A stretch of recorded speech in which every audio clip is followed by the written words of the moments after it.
नमस्कार दोस्तों, आपका एक बार फिर स्वागत है मेरे YouTube चैनल फसाने अजायब में। आइए शुरू करते हैं एक नया उपन्यास जो से लिखा है उषा प्रेमदा ने और जिसका नाम है अल्पविराम।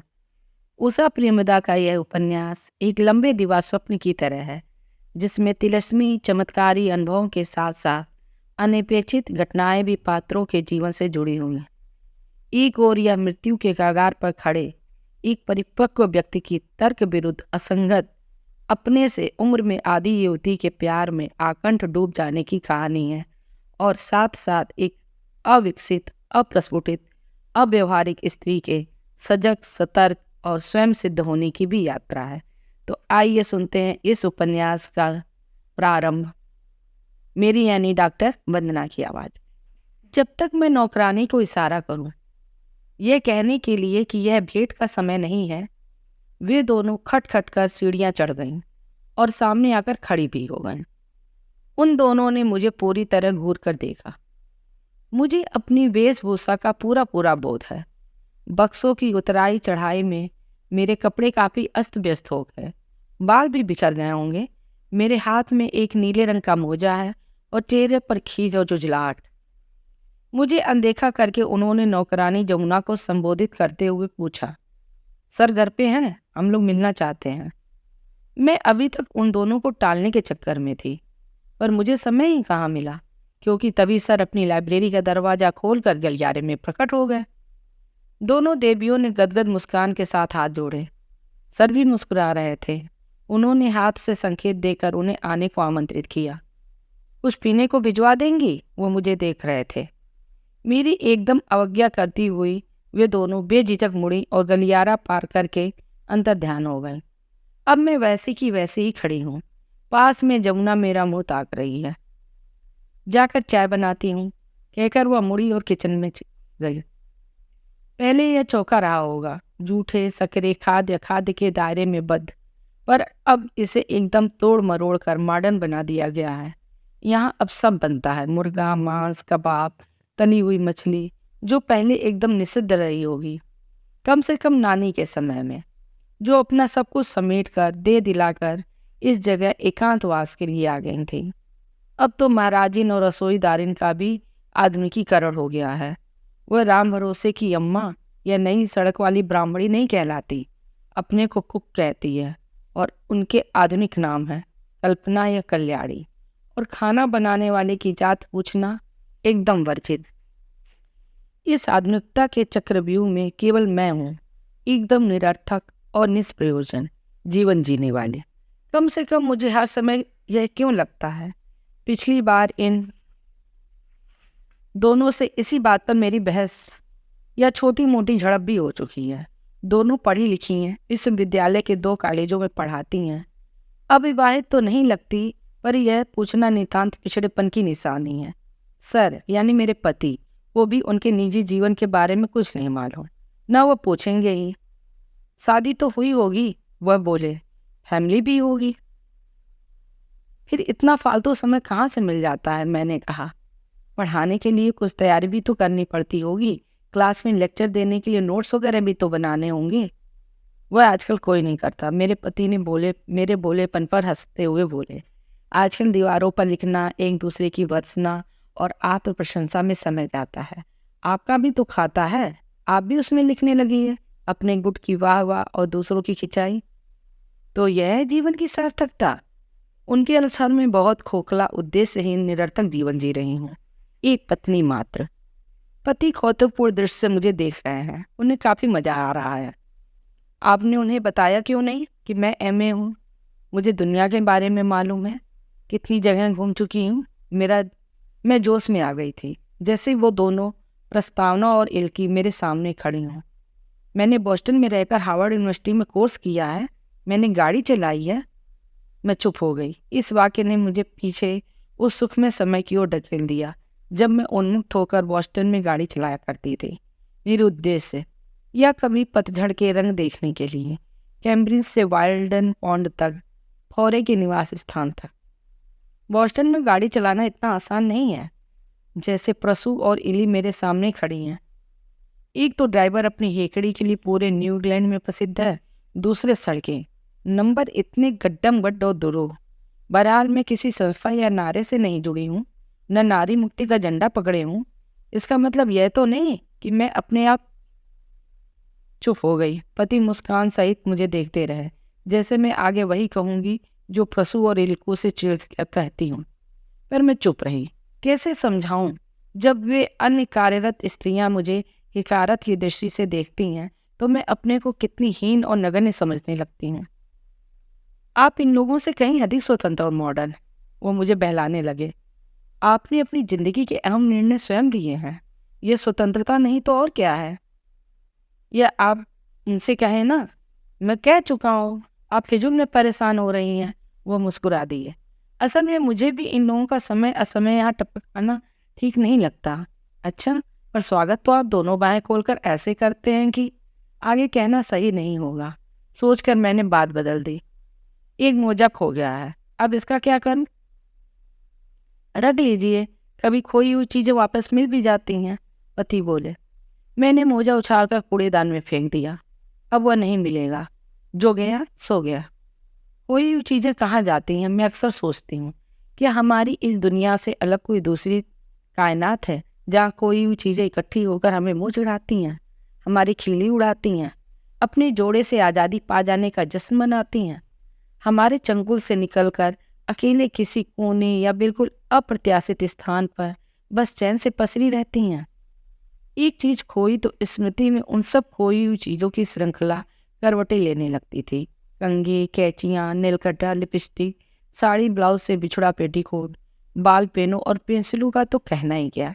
मुझे इस समय पूरा विश्वास है कि मेरा नीला मोजा भी शायद मेरी परेशानी पर हंस रहा होगा। पति नितांत आशावादी हैं। उन्हें पूरा विश्वास है कि देर सवेर वो खोया हुआ नीला मोजा अवश्य प्रकट होगा। उनकी चीजें मिल भी जाती हैं। सोचते हैं कि पढ़ने का चश्मा हवाई जहाज में छूट गया होगा, पर मिलता है पलंग की गद्दे के बीच में। सप्ताहों बाद तब वो बहुत प्रफुल्ल हो जाते हैं। जब वो खुश होते हैं तो उनके चेहरे पर बच्चे जैसी भोली मुस्कान आ जाती है और आंखों में चमक। पूरा सौम्य और गंभीर चेहरा बहुत कोमल और दीप्त हो जाता है। मुझे अच्छा लगता है और मैं भूल जाती हूँ कि मैंने उन्हें यह कहकर रिजेक्ट कर दिया था कि मुझे उनकी शक्ल पसंद नहीं है। बावली में अब तो दिन रात देखने पर भी यह विचार नहीं आता कि उनकी शक्ल मुझे कभी पसंद नहीं थी। उन्होंने मेरी रजामंदी के लिए काफ़ी समय इंतजार किया था और उस दौरान वह कई देश विदेश में घूम आए थे और पूरा बाल जल साहित्य पढ़ डाला था। मैंने अलमारियों में सजी हुई किताबें उनकी लाइब्रेरी में देखी हैं। उन्होंने संपूर्ण साहित्य कौड़ियों के भाव खरीदा था। वेल्थम शहर में एक चैरिटेबल संस्था है जो ड्रग पीड़ित सड़क की गैंग लड़ाइयों में उलझे नवयुवक और नवयुवतियों को सहारा देती है। वह संस्था पुस्तकों का डोनेशन लेती है। बॉस्टन में कॉलेज या यूनिवर्सिटियों की कमी नहीं है जो किताबें विद्वान अपनी थाती समझकर संजोए रहते, उनके बाद वह इसी रद्दी या कूड़े की तरह बड़े बड़े ड्रमों में ठूसी रहती हैं। और वहीं से इन्होंने लिया था बालजब का पूरा साहित्य वजन के हिसाब से। उन्हें अमेरिका से दिल्ली तक लाने में जो खर्चा हुआ होगा उसकी उन्हें परवाह नहीं थी। पढ़ने के अलावा कुछ और अच्छा नहीं लगता। उनकी कोई हॉबी नहीं है, बस चश्मा नाक पर टिकाए अपनी किताब में मशगूल रहेंगे। आजकल वार एंड पीस पढ़ रहे हैं। वह पुस्तक पहली बार नहीं पढ़ रहा है, पर वैसे ही चिपके हुए हैं जैसे पहली बार टॉलस्टॉय का नाम सुना। यह पुस्तक हर एक साहित्य प्रेमी को पढ़नी चाहिए, उनका मानना है। यदि हो सके तो मुझे भी। वैसे ही जैसे लोग कैलाश मानसरोवर की दुरूह यात्रा करते हैं, एवरेस्ट की चोटी तक जाते हैं, जंगली भालू और भैंसों का शिकार करते हैं। मैं अपनी सीमाएं जानती हूँ। पढ़ूंगी कहती रहती हूँ, पर इतना गंभीर कदम मेरे बस का नहीं है। कभी BBC द्वारा बार एंड पीस का प्रदर्शन देख लूँगी, बस मेरे लिए इतना ही काफ़ी है। जैसे उमर शरीफ और जूली क्रिस्टी की डॉक्टर जीवागो फिल्म देखकर मैंने डींग हाँक दी थी कि पास्तरनाक मेरे प्रिय लेखक हैं। धूप ढलने लगी थी। थोड़ी देर में तार पर पड़े कपड़े ठंडे हो जाएंगे, उन्हें उतार लेना चाहिए, मगर मैंने उतारे नहीं। यह नीले मोजे का जोड़ा मुझे सबसे अधिक पसंद था क्योंकि आरामदेह था। उसमें अंगूठे और 4 उंगलियों के लिए अलग अलग खाने थे जिससे चप्पल पर पहनने में आसानी होती थी। अब कहाँ मिलेगा इतना अच्छा ऊनी मोजा? यहाँ तो मिलने से रहा, शायद जर्मनी में खरीदा था। तब क्या ख्याल आया था कि एक और एक्स्ट्रा ले लूं? क्या मालूम था कि एक खोएगा तो ऐसे खोएगा जैसे कि। जाने दो, मोजा दान में था और वहीं रहेगा, कल कचरे में चला जाएगा। पर मेरे ठंड से ठिठुरते पैर, हल्की हल्की सूजन वाली पैरों की उंगलियां। मेरी बुरी आदत है छोटी छोटी बातों में इतना उलझ जाना कि मेरे आचरण में संतुलन नहीं रहता। बौखला जाती हूँ, बहुत हवास हो जाती हूँ, दिनों हफ्तों। अब जैसे ये नौकरानी जमुना 4 घरों में रसोई बनाती है, उनमें एक घर हमारा भी है। सुबह 6 बजे से काम करती और 11-12 बजे हमारे यहाँ आती। उसे बड़ी ताकीदों के साथ विचित्रा मौसी ने भेजा था कि चाहे वह देर से आए या नागा कर दे, नमक मिर्च ज़्यादा डाले या कम, मैं उससे कभी कुछ नहीं कहूँगी। खाना वो ठीक बनाती थी। कलेक्टर साहब या बड़की बौजी के महाराज जैसी पतली पतली मुलायम रोटी तो नहीं, पर काम चलाऊ। और रास्ता भी क्या था, मैंने तो कभी रसोई में कदम ही नहीं रखा था।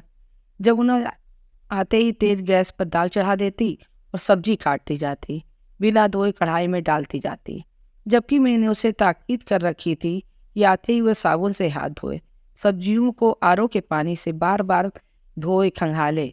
मैंने अपने भोलेपन में विश्वास कर लिया था कि वह ऐसा ही करती होगी। नौकरों के सिर पर हरदम सवार रहना और उनकी गतिविधियों पर कड़ी निगरानी रखना मेरे बस की बात नहीं थी। पर एक दिन अचानक किसी काम से किचन में पहुंचकर मैंने उसे बिना धोए सब्जी छोंकते देखा तो मुझे एकदम से शौक लगा। ये क्या, सब्जियां धोई नहीं? मेरे मुंह से निकला। धोई तो हैं, उसने मेरी आंखों में आंखें डालकर एकदम झूठ बोला। कहाँ, पानी तो वैसा का वैसा ही है। नल के पानी से धोई है? नल के पानी से? तुम्हें पता है कि सरकारी नल में जो पानी आता है कितना दूषित होता है?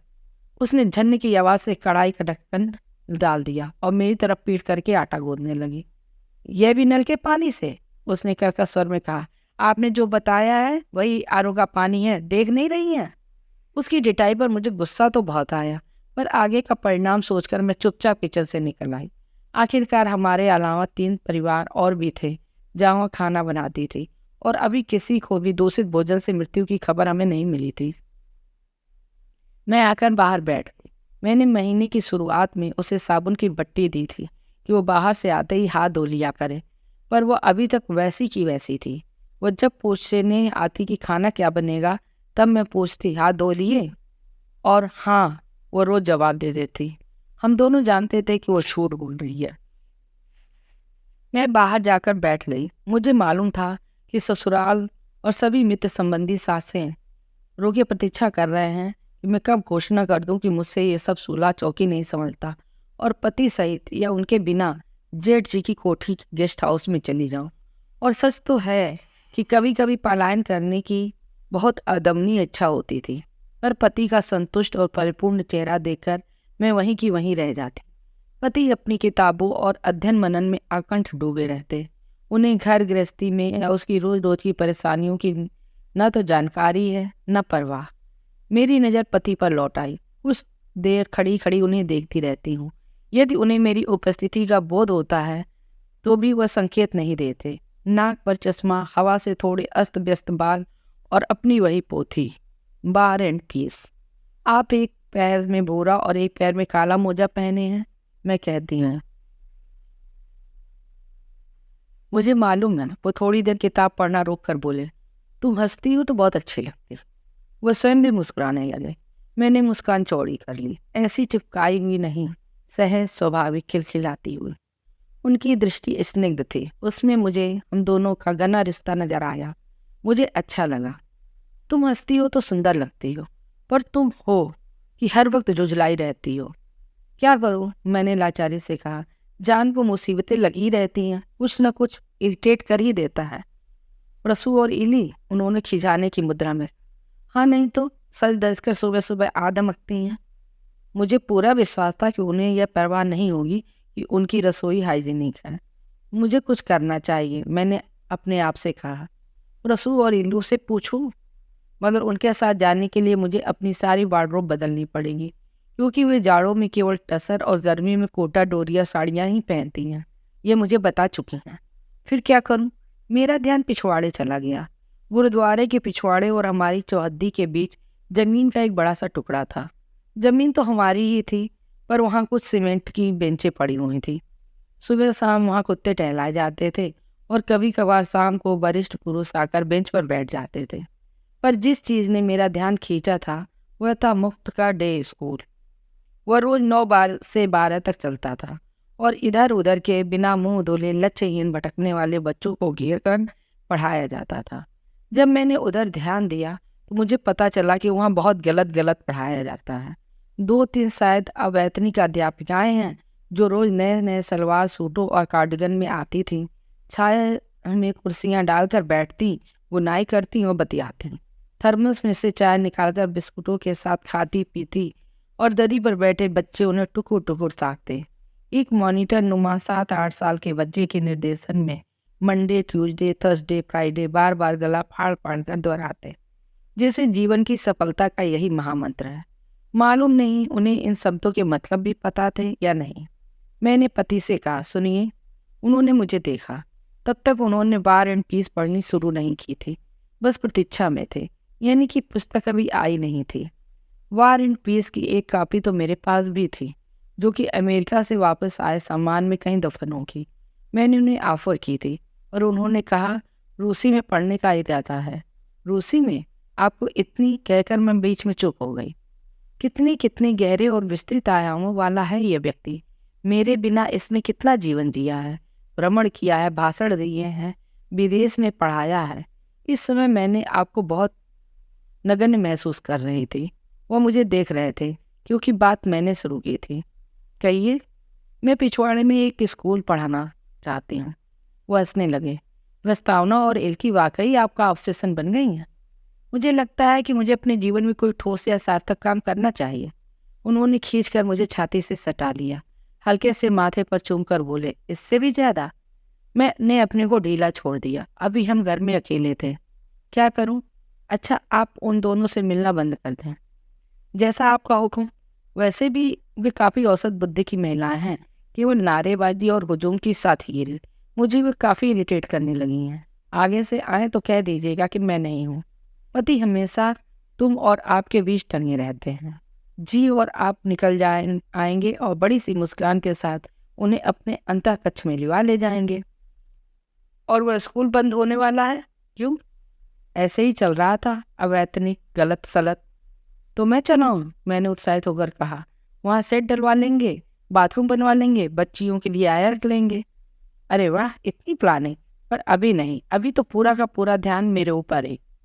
रात को यह सब कितना अलग अलग लगता है। सारे दिन का शोर, भीड़, हल्ला गुल्ला, 2-2:30 बजे तक सन्नाटा। पूरा नवाबगंज सो जाता। अंधेरे में दिन की सारी कुरूपता ढक जाती है।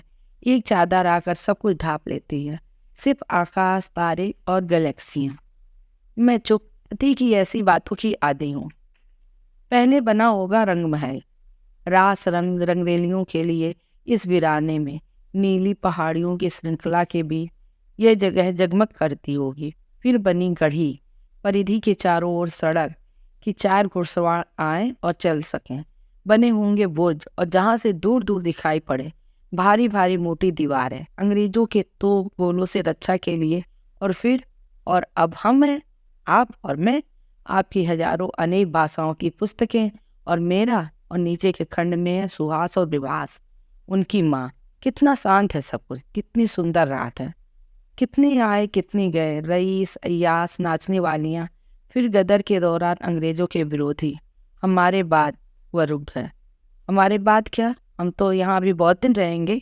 उन्होंने मुझे आलिंगन में ले लिया। नहीं जान, हमारे बाद यह सब ढहा दिया जाएगा और इस लंबी चौड़ी प्राइम प्रॉपर्टी पर एक आधुनिकतम मॉल बनेगा। सच कह रहे हैं? बाद में बात करेंगे, उन्होंने कहा। सार्थक जीवन क्या होता है? मैंने अचानक पूछ लिया। यह तो आप पर और आपकी सोच पर निर्भर करता है। पति ने चाय का प्याला हल्के से प्लेट पर लिया। जीवन में एक उद्देश्य होता है और उसी का पीछा करना सार्थकता है। क्या मेरा जीवन सार्थक नहीं है? मैं अपने आप से पूछती हूँ। पति प्रश्नवाचक मुद्रा में मुझे देखते हैं। वहाँ बैठे बैठे मुझे आसपास का शोर एकदम असहनीय लग उठा। शोर यानी सामने की सड़क का यातायात, दोपहिए साइकिलें, ठेला गाड़ी, मोटरें, बस और ऊपर तक प्याज और टिंडों से भरे ट्रक। ये सड़क का शोर कब सड़क से ऊपर छज्जे, बालकनियां, छत, खंबे, दीवारें पार करते हमारे कानों तक आकर गूंजने लगा। अरे जमुना, मैं एकाएक रसोई में खटपट करती नौकरानी से कहती हूँ, आज भर में टिंडे बना लेना। आता है? जमुना हाथ में चाकू लिए दरवाजे पर प्रकट हो गई। हमें सब कुछ आता है, आप कहें तो। बस तो बना लो, हल्का रसा लगाकर। सहसा मुझे अपने स्वर में मम्मी की ध्वनि आती लगी। कलेक्टर साहब, यानी भाई CM के कुक को निर्देश दे